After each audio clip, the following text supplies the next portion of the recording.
Slave life in the Deep South was portrayed by the white masters as better than what it actually was. Slave master James Henry Hammond treated his slaves with what he considered respect. James even said that if he freed his slaves, it would be cruel treatment because they would not know how to survive on their own. James also said that it was better for his slaves to be owned within his own family than to be owned by total strangers.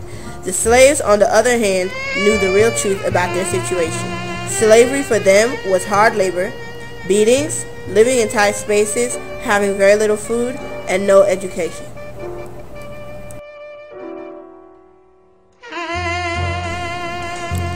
Their living quarters were tight. They lived in log cabins containing maybe 2 rooms. 2 families lived in the cabin, one family occupying each room. Most slave families were really big, so it was typically 7 to 8 people per room. The floor was mud and the walls were wattle and daub, a papier-mâché type of material, and the roof was thatched over. The sleeping place was made by driving a forked stake into the floor, which supported a cross piece of wood. A plank or 2 over the top of that was their bed. They laid straw cotton pickings over the wood like a mattress top, and that's how they slept. A typical workday for the slaves in the Deep South consisted of 15 to 16 hours a day. During harvest time, they would work 16 to 18 hours 7 days a week. There was little sex differentiation in the field work. Women who were 6 to 8 months pregnant were sent to work the plow and to hoe the field. Hard driving was quite common and consisted of working slaves past their physical capabilities as what they regarded as normal. In the South, there is no rest season.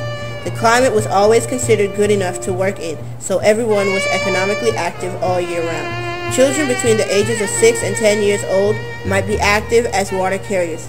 Children between the ages of 10 and 12 years old were organized into gangs and put to weeding. After working in the fields all day, weary slaves had to care for the livestock, put away tools, and cook their meals before the horn sounded bedtime in the Punishment was an inherent part of the slave system. Not only was physical punishment brutal, but the mental and sexual abuse were also an inherent part of slavery. Punishment on southern plantations consisted of mutilations, branding, chaining, and murder, which were supposedly regulated or prohibited by law. Whippings, beatings, drownings, and hangings were as unpredictable as they were gruesome. Males and females were whipped indiscriminately. The severity of whipping depended on the number of strokes to the type of whip. 15 to 20 lashes were generally sufficient, but they could range much higher.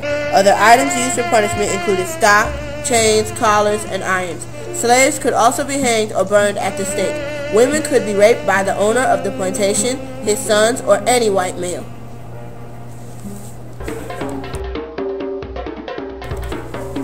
Slavery on the plantation wasn't always work. Slaves spent their Sundays fishing, drinking whiskey, gambling, and simply visiting and conversing with friends. With or without their master's permission, they often organized dances and parties to which all of the slaves in the neighborhood were invited. The dances involved wild gyrations to a furious rhythm. The unrestrained exhibitions gave the slaves some escape, some temporary relaxation from toil, and refreshed his spirit.